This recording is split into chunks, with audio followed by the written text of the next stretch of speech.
ஆயிரம் கேள்விகளோடு அநேக குழப்பங்களோடு கர்த்தர் என்னோடு பேசுவாங்களா, கர்த்தர் என்னோடு இடைப்படுவாங்களான்னு சொல்லி அநேக கேள்விகளோடு இருக்கிற இன்றைக்கு கர்த்தர் உங்களோடு தான் பேசுகிறார். கர்த்தர் இன்றைக்கு தான் உங்கள் மத்தியிலே இடைப்படுகிறார் என்பதை நான் விசுவாசிக்கிறேன். இன்றைக்கு கர்த்தருடைய வார்த்தையை ஒன்றை அழகாய் உங்களிடத்தில் சொல்லுகிறேன். வருத்தப்படுகிற எல்லா சூழ்நிலையிலும், வருத்தமாய் தோன்றுகிற எல்லா நேரத்திலும் கர்த்தர் ஒருவரே அடைக்கலம் என்பதற்கு அடையாளமாய், அவரே நமக்கு துணையாய் இருக்கிறார் என்பதற்கு ஒரு அடையாளமாய் ஒரு வசனத்தை உங்களுக்கு காண்பிக்கிறேன்.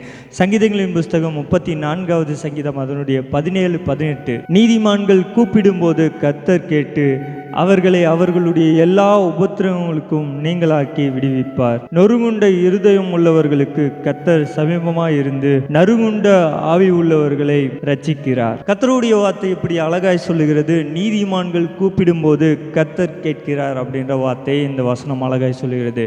நாம் கூப்பிடும்போது கர்த்தர் நமக்கு உத்தரவு தருகிறவராக இருக்கிறார். எப்படிப்பட்டவர்களுக்கு கர்த்தர் உத்தரவு தருகிறார் என்பதை இந்த வசனம் அழகாய் சொல்லுகிறதுனா, நீதிமான்களுக்கு. நம்முடைய வாழ்க்கையில நீதிமான்களாய் நடக்கும்போது, செவ்வையான பாதையில் நடக்கும்போது, கர்த்தர் நமக்கு காண்பிக்கிற பாதையில், வேத வசனத்தின் மூலமா கர்த்தர் காண்பிக்கிற பாதையில் நம்ம நடக்கும்போது கண்டிப்பாக கர்த்தர் கூப்பிடுதலுக்கு செவி கொடுப்பார் என்பதை நம்ம அழகாய் பார்க்கலாம். அப்ப நீதிமான்கள் கூப்பிடும்போது கர்த்தர் என்ன செய்வாங்க அப்படின்றதை இந்த வசனம் அழகாய் சொல்லுகிறதுனா, அவர்களுடைய எல்லா உபத்திரவங்களிலிருந்தும் அவர்களை ரட்சிப்பாராம், நீங்களாக்கி விடுவிப்பார் அப்படின்னு சொல்லுது. அவருடைய எல்லா உபத்திரவங்கள் அப்படின்ற வார்த்தை சொல்லப்படுது. முதலாவது, கர்த்தர் நீதிமான்கள் கூப்பிடும்போது என்ன காரியத்தை செய்வார்னா, அவங்களை விடுவிக்கிற தேவனாக இருக்கிறார். எதிலிருந்து விடுவிப்பார் அப்படின்னா, அவருடைய உபத்திரவங்களிலிருந்து விடுவிப்பாரா. ரெண்டாவது அவர் சமீபமாய் நிற்கிற தேவன். யாருக்கு சமீபமாய் நிற்பார் அப்படின்னா, நொறுங்குண்ட இருதயம் உள்ளவர்களுக்கு கர்த்தர் சமீபமாய்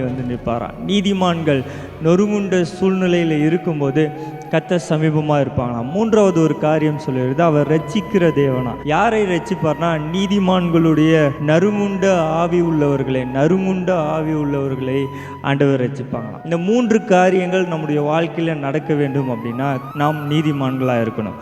என்னென்ன காரியங்கள்னா, முதலாவது விடுவிப்பார், ரெண்டாவது நமக்கு சமீபமாய் நிற்பார், மூன்றாவது ரட்சிக்கிற தேவன். இந்த மூன்று காரியங்கள் நம்முடைய வாழ்க்கையில் வேணும்னா நம்ம நீதிமான்களாக இருக்க பழகி கொள்ளணும் என்பதை இந்த வசனம் சொல்லுகிறது. இந்த சூழ்நிலைகள் எல்லாம் வருத்தப்படுகிற சூழ்நிலை. இந்த சூழ்நிலைகள் எல்லாம் சாதாரண சூழ்நிலை அல்ல, எல்லாமே வருத்தத்திற்குரிய சூழ்நிலைகள், எல்லாமே நெருக்கத்திற்குரிய சூழ்நிலைகள். இங்க வசனம் தெளிவாக சொல்லுகிறது, வருத்தப்பட்டு உபத்திரப்படுகிறவர்கள் அப்படின்னு சொல்லப்படுகிறது. நொறுங்குண்ட இருதயம்னு சொல்லுகிறது, நறுங்குண்ட ஆவின்னு சொல்லுகிறது.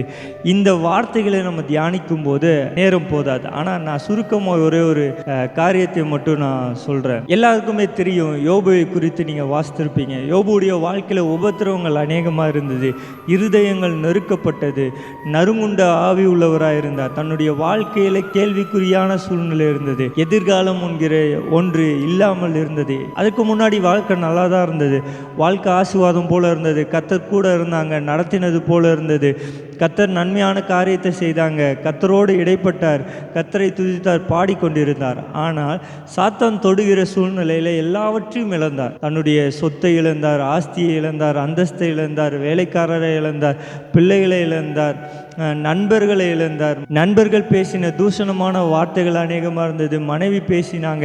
இப்படி ஆயிரக்கணக்கான சூழ்நிலைகள் சாதகம் இல்லாமல் இருந்த போதிலும் யோபு என்கிற ஒரு மனிதன் உத்தமனாக இருந்தான், நீதிமானாக இருந்தான். கர்த்தர் என்ன செய்தாலும் சரி என்கிற ஒரு மனப்பக்குவத்துக்குள்ளே வந்தார்.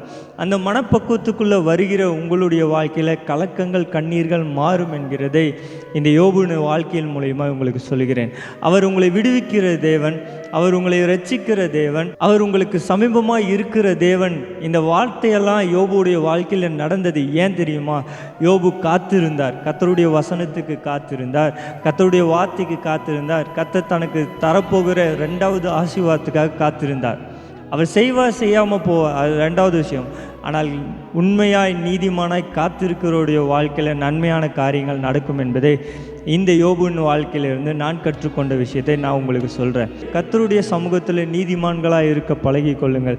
நீதிமான்கள் கூப்பிடும்போது அப்படின்னு இந்த சங்கீதம் ஆரம்பிக்குது. இந்த வார்த்தை, இந்த சங்கீதத்தின் வார்த்தை ஆரம்பிக்கிறது, நீதிமான்கள் கூப்பிடும்போது. அப்போ நம்முடைய வாழ்க்கையில் நீதிமான்களாக இருக்கும்போது நம்முடைய வருத்தங்கள் மாறும்.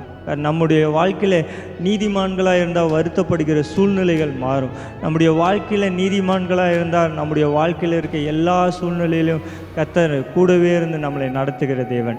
அப்போ நீதிமான்கள் கூப்பிடுகிறதை கர்த்தர் கேட்கிறார். நீங்களும் நானும் நீதிமான்களாக இருக்கிறோம். கர்த்தருடைய சமூகத்தில் கூப்பிடுங்க. உங்கள் வருத்தங்களையும் உங்கள் எல்லா சூழ்நிலையிலும் உங்கள் வருத்தங்களையும் உங்கள் எல்லா சூழ்நிலையிலும் கர்த்தர் மாற்றுவாங்க. நன்மையாக இருங்க. கர்த்தருடைய சமூகத்தில் காத்திருங்க. கர்த்தருடைய சமூகத்தில் கூப்பிடுங்க.